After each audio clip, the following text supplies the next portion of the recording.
Hello YouTube, we are back with some N-scale model train review, and we are back looking at some N-scale steam. This is none other than the official Reading T1 Northern number 2102 from Broadway Limited. I remember mentioning that this was supposed to be due sometime in 2022, but for some reason Broadway kept pushing these back. Well, the wait is over, and so here it is. Of course, there are other road numbers offered besides 2102, but number 2102 is currently the only one in operational. Now, when it comes to steam engines, I usually like to start off the review, of course, with the history lesson.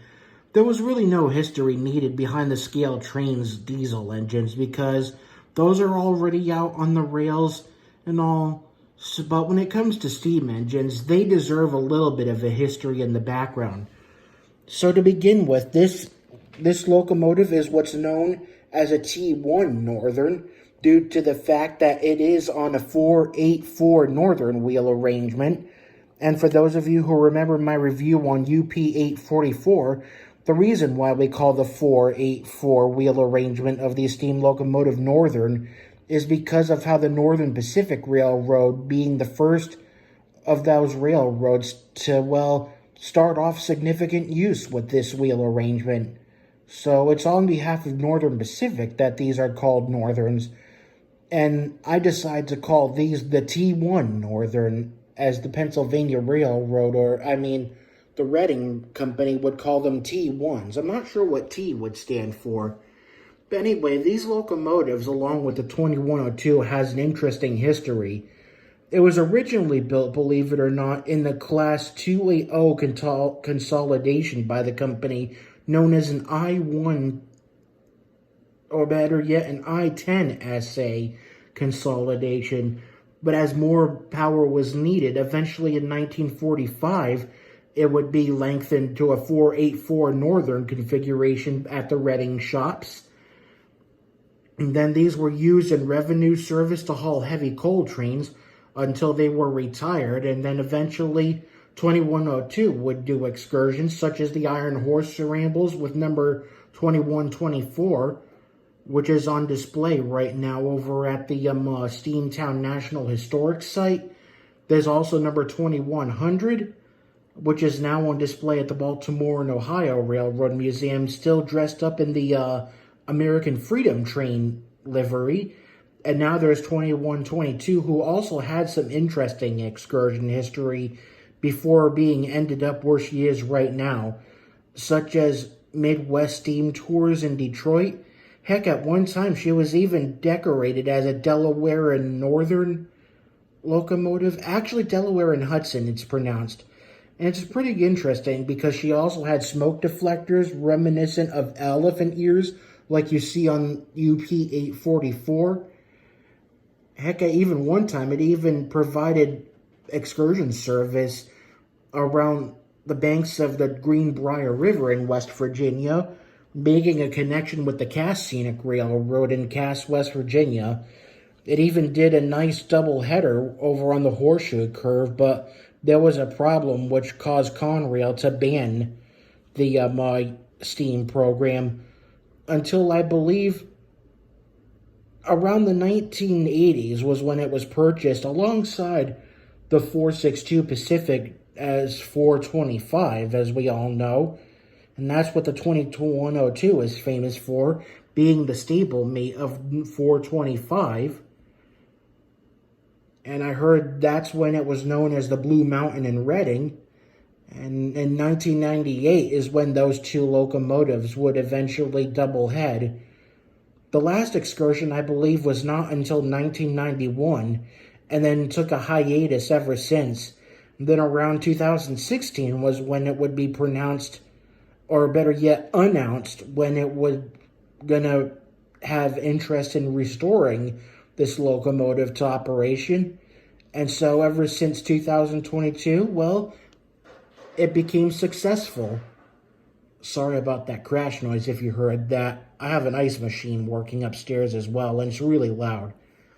So yeah, around 1991 was when it did its last excursion. And then in 2016 was when they feigned interest in restoring this locomotive, and now it's been back in operation ever since 2022, and it looked really, really excellent.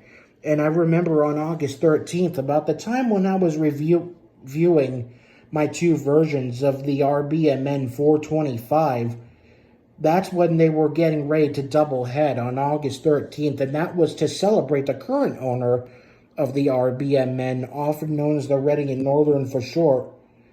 And of course, the owner of that railroad, Andy Muller. That was a good time to double head 2102 with 425, and they did it the same way they last did back in 1988 with this mighty Reading T1 Northern in the lead and 425 trailing. I will tell you, this is one unique and long locomotive. It's got such a long tender, and as you can see, it's still, according to Broadway Limited, lettered for the Reading Company. Even though it's been restored since 2022, the tender has now been re-lettered to Reading and Northern. I have a feeling, though, someday Broadway may re-release this locomotive to say Reading and Northern, because another version they released of this number 2102 would say Blue Mountain and Reading. Although I don't know if Broadway Limited has a plan to release the 425 when it would say Blue Mountain and Reading, because it had a high-mounted headlight. But for some reason, Broadway likes to model the Pacifics with the low-mounted headlight. But anyway, the Reading Company version I got here is a very, very good start. So, as we move on with this review, both the locomotive and tender, believe it or not, if you really owned one of these and felt one of these, it's definitely all die-cast metal, so I'm glad Broadway was able to, well, construct a nice steam locomotive model like this in N scale that is, well, relatively much sturdier when normally everything is made of plastic, which makes parts of it very flimsy and easy to break off. But I like the die-cast metal very much. It's a beautiful touch. And I love how with the die-cast metal, they did very good with these beautiful golden grab irons like that. And believe it or not, even in reality, believe it or not, which won't be heard when I get ready to bring this to life, this locomotive actually has two whistles on it in reality. One is a 6-chime like the 425 has, and another is a hooter, which, if you listened carefully on some YouTube videos, would sound almost equivalent to the Disneyland Railroad Locomotive 1, the CK Holiday. So I'm just doing a little Vanna White action to show you this thing, and I gotta say, when I first looked at this locomotive out of the box, all I could say is, what a locomotive. This thing is beautiful. I also remember seeing on a video that 425 also had this beautiful Reading and Northern diamond like that, as it was participating in an Iron Horse Ramble here with 2102.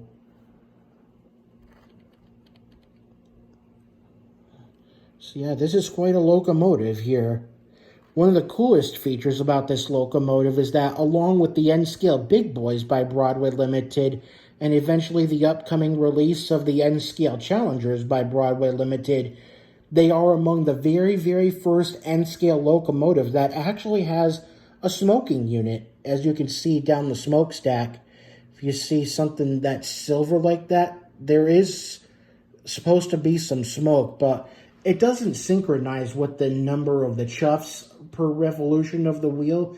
It's actually known as a soothe smoking unit, which means the smoke will just pour out. Although to save the smoking unit from being damaged, there is an on-off switch underneath the tender that I switched to off. Although I probably will see if I can do one run by. If there's already some smoke fluid already installed, and I'll probably do just one run by so you could see the smoke unit in action.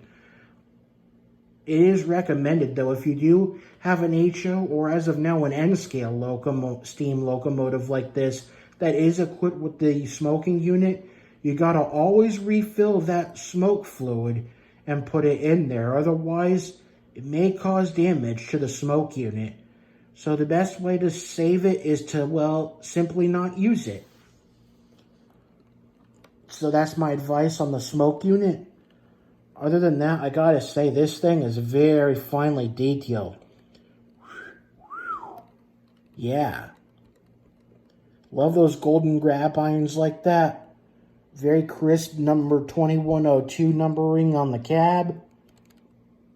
If you look closely, maybe I'll do it a little like this. You can see the letter and number T1 right there. You can see there's a deck plate that connects the locomotive and tender in place. I don't know why it's kind of sticking up.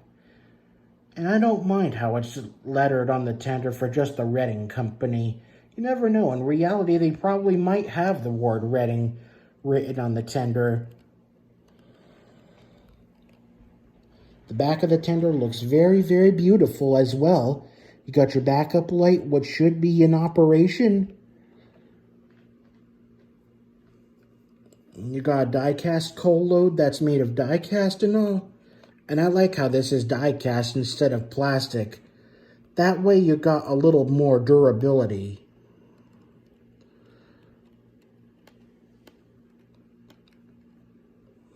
Alright, well, now that you've seen the locomotive in 360, I'm going to put this on the track and then we're going to do a few test runs. Of course, I haven't forgotten to bring my Reading Blue Mountain and Northern passenger cars down, and I also got my model of 425, so we can do a doubleheader along with my run-bys on this.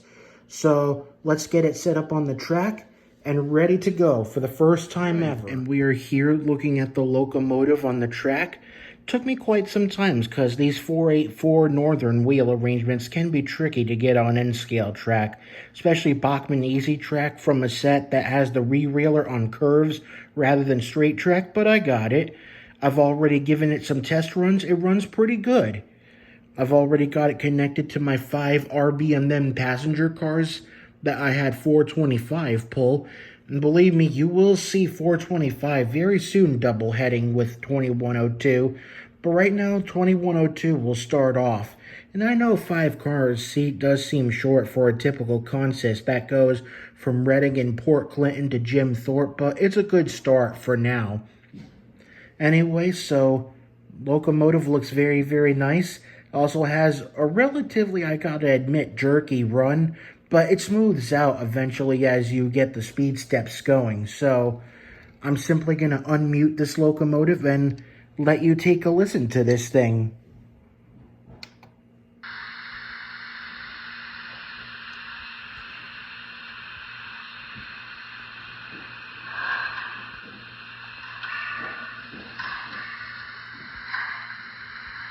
Of course, all the sounds come from the tender usually.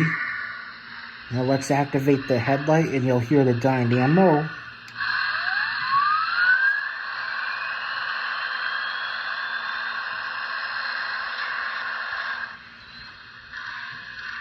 It's a beautiful LED. Now let's listen to some more common sounds like the bell.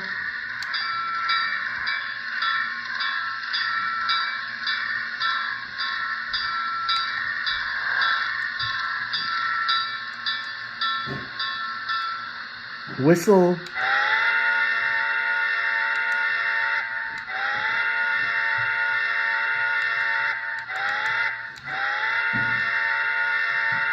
I love my grade crossing whistles. And if you listen carefully on the number 6 key, we got the water fill feature.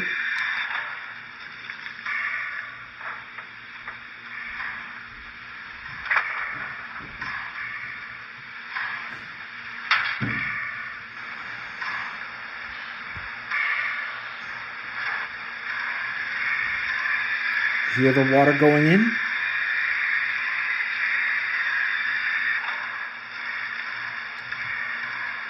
Now when I press it again, that'll finish it.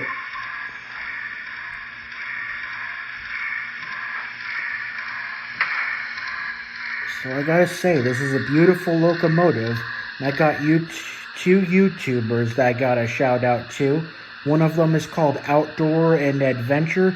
because he now owns a locomotive like this, and if it wasn't for him, I wouldn't know what this locomotive was like before purchasing it. And another one goes out to someone named Steve Ruskin, I think, if I could pronounce his name right. I do definitely appreciate you two for giving me the customer experience on what it'll be like to own this locomotive. And now I'm very happy that I have it. It goes very well with these 5-car passenger car set. So, without further ado, in a few seconds, let's get ready to take this for a run. Alright, let's get this locomotive rolling out.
Alright, well, this will just about wrap up my review here of Reading Blue Mountain and Northern, or just Reading Company number 2102. And I hope you enjoyed the doubleheader I did with our beautiful Blue Pacific number 425. And by the way, I remember when reviewing this version as well of the 25, I finally found out what it says. It says not the road to, but it says the road of anthracite. Anthracite, I believe, is the kind of coal that the 425 and 2102 burn in their fireboxes. I don't know what anthracite really is, but I think it really is what they're after, is known as anthracite coal. So yeah, that's why they've nicknamed this the Road of Anthracite somehow. And if you are wondering about the 425 as of now, ever since 2022, when 425 pulled her last excursions, including Santa trains, apparently by then she had to be pulled out of service for her 1472-day inspection. But overall, according to user Jamie Mackin, apparently I saw a video of how he checked up on the 425, and apparently she's in pretty good shape. A lot of old stay bolts have been replaced. All that's left now is to replace the old fire tubes and all. And hopefully by 2025 or one more is when 425 will be back. I can't wait to see these two steam engines at it again. And apparently ever since I got 425 on the tracks, I think somehow you may have noticed it, but somehow 425 sounded much louder than the 2102. I'm guessing because 2102 here is diecast, while 425 is plastic. I think usually the plastic engines sound much louder than the diecast, but you could still hear the whistles and bells. How the bell is air rung over here, with 425s being hand rung. Well, actually, in reality, it's not really hand rung, it's actually air swung. Even though the bell does swing back and forth, there is actually a mechanism that swings the bell back and forth by itself usually, but you could hand swing the bell if you wanted to. But to save time on such a big steam engine, they usually use air pressure to, well, swing the bell back and forth. And like I said before the run-bys, I know 5 cars for this contest is a little bit short, but it's a very good start. From rather you're seeing locomotives like the 425, or the recently restored and now N-scale owned number 2102. They look very, very great together, and I know 425 sounds loud. In fact, the driving wheels on it looked like it was going a little bit faster, almost as if it was trying to push number 2102. But I think they were speed matched. And I gotta say, these engines look great together like that. Let's zoom out a little bit so you can see these two beautiful engines in one frame. Yeah, now that's what I'm talking about. The Reading and Northern, the Road of Anthracite coal. Eventually, hopefully by Broadway Limited, I'll get those F7A and B units by then, and that'll complete my Reading and Northern excursion collection between 2 steam locomotives, some old F diesels, and some excursion cars to go with it. I think I'm okay with 5 cars. But other than that, I hope you enjoyed our real star of the show here, which was Reading T1, number 2102. Once again, shout out goes to users Outdoor and Adventure, as well as, I believe, Stephen, I almost forgot his last name. I think it was Stephen Reddix or something. Or Reddit? I can't remember. I would have had to have a notepad up with me, but either way, love this engine. Love how it whistles and bells like that. Even though the 425 is much louder, they go great together. And I know it is odd to see the T1 Northern leading the G1 Pacific, but that is how it happened by then. Hopefully, once 425 is back out on the rails, These two can double head another Iron Horse ramble like that from Reading and Port Clinton to Jim Thorpe. And we can see the F Diesels also pulling the Lehigh Gorge Scenic Railroad from Jim Thorpe to Penn Haven. So that's all I know of on it. And I gotta tell you, the history behind the 2102 does sound more interesting, I find, than 425 like that. But either way, video I think should come out great. Hope you enjoyed my review. Thank you very much for watching. Until next time, I'm Cameron at Pinchio Wait, getting ready to sign and pinch out. Hope to see you out on those rails. Happy railroading or model railroading. In the words of Bob's N-Scale Man Cave, stay off those tracks. Thank you for watching. Cameron at Pinchio Wait, signing and pinching out. Take care. Oh, and before I go, I also forgot to mention, if some of y'all were wondering, that is, if I actually did get to test out 2102 with the smoking unit on. Well, apparently yes, but I didn't record it because I wanted to make sure smoke would kind of billow out. But apparently when I turned on the smoking unit, no, nothing happened at all. I'm guessing even apparently when you get this locomotive out of the box, apparently you do have to add smoke fluid before the smoke does pour out. Although I did hear, though, that once you have it activated, it takes a while, though, for the smoking unit to, well, warm up. And I didn't want to take the risk of trying to damage the smoking unit if there was no smoke fluid in it. And apparently the recommended smoke fluid to use on these N-scale engines would actually not be from Broadway Limited or not JT Megastine or even the MTH smoke fluid, but there's also some smoke fluid provided by Marklin or LGB in Germany. But there are some American retailers that sell the smoke fluid for that. Maybe one day I can get a small bottle of that smoke fluid and simply drop it into the here and have a good run by, maybe as a short, so you could see this locomotive with smoke billowing out. So yeah, there you have it. Well, once again, shout out goes to the users Outdoor and Adventure, and I think I finally remembered the name of the other one, I believe it's Steve Ruzicka, I believe. No, Steve Ruzicka. Got it now. Steve Ruzicka. That should be it. But still, even if I got your pronunciation wrong, forgive me on that. It's hard to remember if I don't have a notepad near me. Once again, this was the review of N-Scale Reading T1 Northern, number 2102. Along with that, a good run-by of it itself, and a double header with G1 Pacific, number 425. The Road of Anthracite Coal, with 5 passenger cars. Short but very unique of a typical N-scale consist. Once again, thank you for watching. I hope you enjoyed the video. Cameron at Pinchio Wait is signing and pinching out for sure. Thank you for watching. All aboard.